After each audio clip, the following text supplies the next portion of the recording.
Good morning everyone. Kumusta? Today is Wednesday, September 3, 2025. Hindi ako sure kung Wednesday ha. Tama ba? O Thursday ngayon. Ayan, kumusta kayo? Welcome back sa ating new garden. This is Jing Magnus Garden. My name is Jing. I'm the garden owner and we're trying to film almost every day para mag-flex natin mga halaman for sale. And paminsan-minsan nagbibigay din ng mga tips when it comes to basic gardening. So day 2 na tayo ng ating pag-flex or filming dito sa ating bagong garden. And congratulations sa atin. Kasi kahit pa paano nakasurvive naman tayo. So, and kahapon pala gusto ko lang i-share yung aking happiness. May nabenta tayo kahapon. First filming natin kahapon, may nabenta tayo. So, it's a good sign. So, ano tayo? Maingay motor pa rin. So, positive vibes lang talaga tayo ngayon. And keep going lang talaga. Laban talaga sa buhay ito, mga moms. Okay, today, meron akong i-share sa inyo.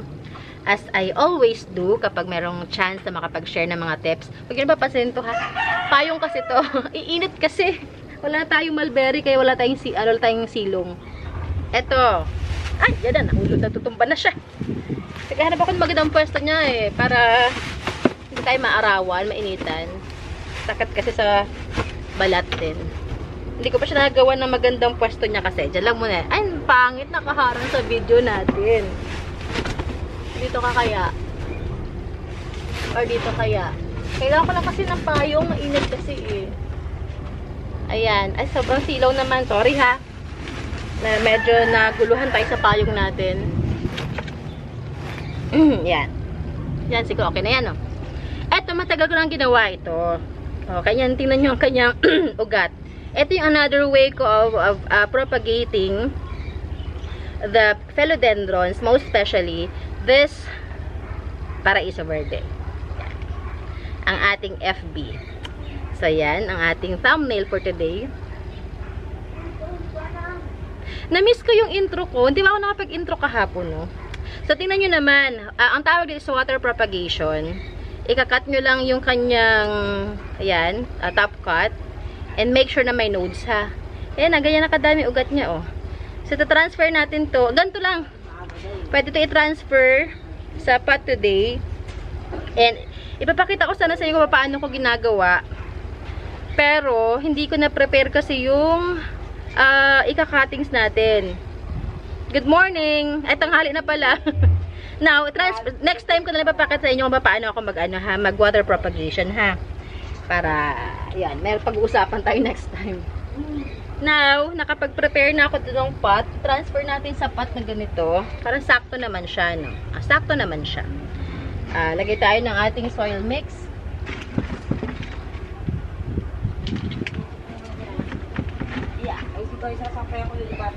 Yan. Wait, hindi ko na mapakita sa inyo kung paano maglagay ha. Kasi ang hirap ng ating posisyon ngayon. Wala tayong magandang magandang patungan. Ganyan lang siya. Yan, ripat nyo lang.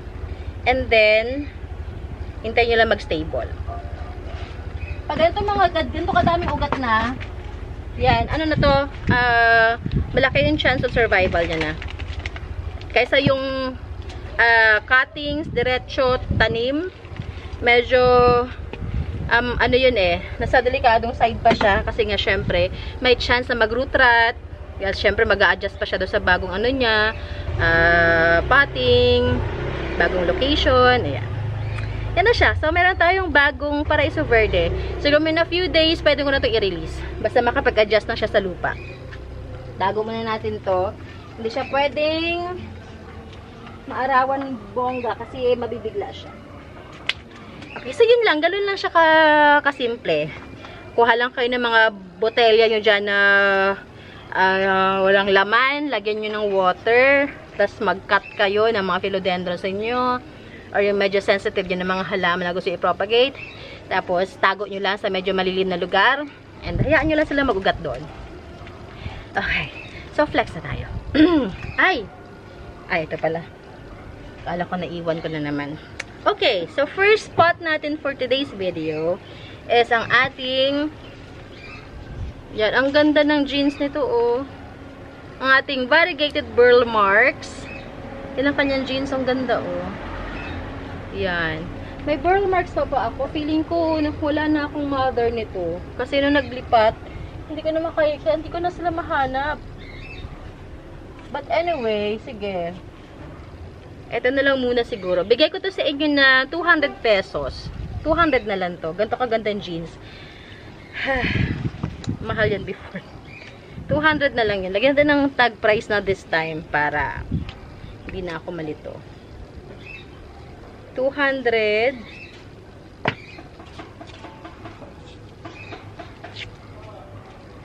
Okay. Next natin. This one. Hindi. Ito na lang, Paraiso Verde. Meron ako maliit dito na Paraiso at meron na flex ako sa inyo na malaki. Oh, ang ganda ng jeans na to. Oh. Yan. This is Paraiso Verde. Isa sa mga favorites ko talaga. Naalala ko before, may nagregalo sa akin. First Paraiso Verde ko sa regalo sa akin. Ang mahal pa noon, per leaf pa ang labanan. Yan. This one is for only 100 pesos lang. 100 only.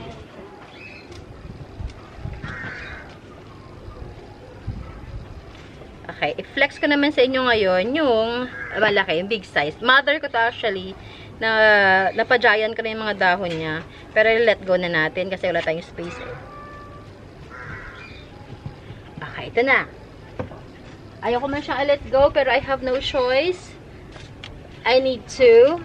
Ayan siya, ang ganda ng jeans niya, no? Ito yung mother leaf niya. Yan ang mother leaf. Ito yung puno niya. Yan. At ibang dahon niya. Ang gaganda ng mga var. Yan. Ito, 450 lang to. 450. Ganyan siya ka-giant.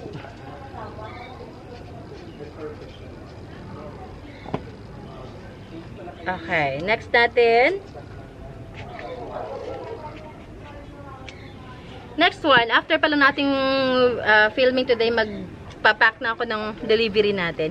Ay, meron pala ako i-announce sa inyo, nakalimutan ko. Sige, mamaya, pagkatapos ng ating flexing, i-announce ko. Ito, this is our Galaxy.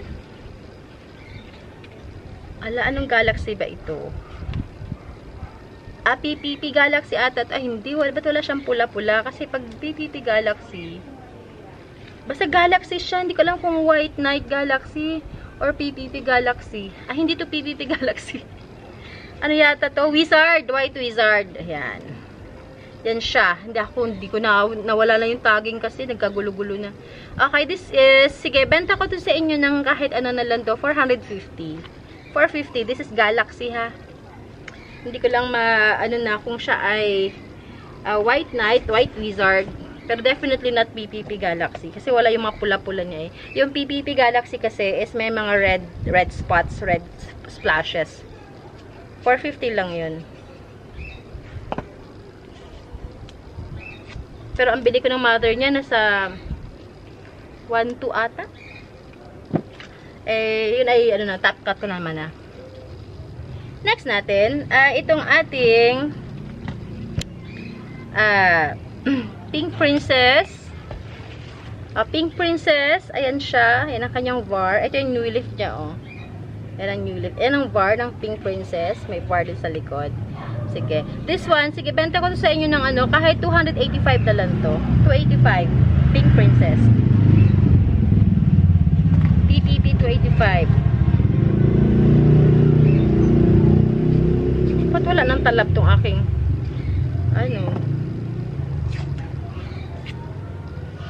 pwede ko siya actually benta ng 300 pero okay na 285 na lang.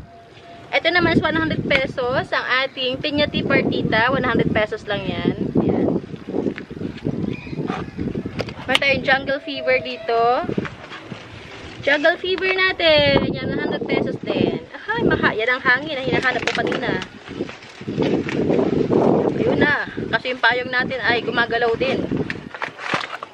Meron tayo ditong Silver Sword. Ayan. Silver Sword natin. Sige, bigay ko ito ng 285 pesos lang din. 320 nga siya, oh. Pero 285 na lang. Kailangan tagal natin mag-let go ng mga plants natin ng bonggang. Balik ko nga doon para meron tayong space dito.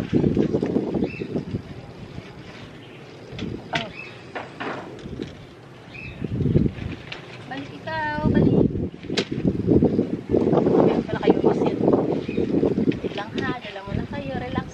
later, balikan ko kayo. Meron tayong big, ito na muna. Daing Amporn. Daing Amporn, ako nag-top cut niyan. This is super okay na. Nakita ko na yung maugat-ugat niya eh. Daing Amporn. Sige, kahit 480 na lang to. Daing Amporn, 480.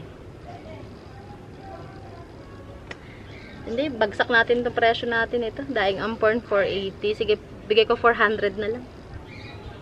400 na lang to. Ako lang din naman nag-top cut niyan. Pero kasi di ko na mahanap yung mother niya. Parang wala na yata. Wala na. Hindi na tumalab yung aking... Whiteboard pala yung dala ko. Ito yung sinasabi ko sa'yo na malaking, malaking Pink Princess. Hanapin ko na yung tali. Kasi nga, siya ay wala ng tali. Baka maputol. Ito, Pink Princess natin. Sa gusto. Ayan, trailing na to. Ayan siya. Ayan. Ayan, ayan. Pwede ko ito bigay sa inyo ng 500 lang. 500 na lang to. I-propagate nyo na lang. Teka. Kailangan ng tali kasi baka maano siya eh. Kasi mga straw natin dito. Missing na naman ang ating mga straw. Later na lang. So, meron pa ba? Hanap pa tayo iba. Baka meron pa tayo pwede i-flex. Ito. May dalawa akong ganito. Ito yung mga ako na lang nag-propagate. This is Choco Empress. Choco Empress yan. Ayan. Ito, pwede ko itong ibigay sa inyo na 200 pesos. Choco Empress yan ha. Mid-cut ko to eh. Suhi niya na yan. May dalawa akong ganito.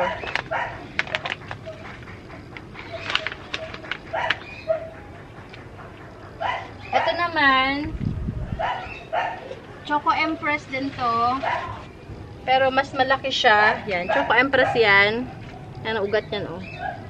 Top cut ito naman. Bago ako umalis sa putong hospital, siguro mga a week before, na ano ko na to. So, 3 weeks na siya. Mag-iisang buwan na siya, I think. Ayan siya. Buti hindi siya nasira. Ito yung una kong mga kinuha. Kasi alam ko, sensitive to eh. Kasi, tingnan nyo naman, oh. Diba? Yan. Ito, pwede ko ito ibigay sa inyo ng 500 pesos. 500 to, Choco Empress. Talagang sinecure ko siya bago ako umalis nun. Kasi alam ko baka mabali eh. Nalulungkot ako na sobra.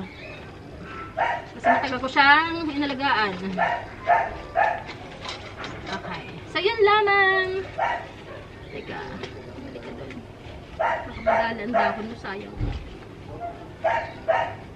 So, yun lang for now. Baka meron kayo nagustuhan, i-message nyo ako. Nasa description box naman ang ating mga contact information like Facebook, Instagram, phone number, call or text me. Yan din ang Viber ko. Wala na pala akong WhatsApp. Tinanong ko na. Inan-install ko na. And, ito yung announcement ko. Sige, mag-a-arrange siya tayo ng bus shipping Victory Liner. So, kung may mga malapit sa inyo na mga Victory Liners, mga terminal ng Victory Liners, sige, go tayo ha.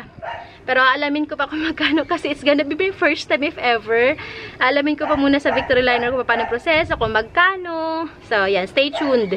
Pero pwede na kayo magpa-reserve ngayon ng halaman sa mga magpapabus ship. Okay, bye everyone. Ingat lahat. God bless you all.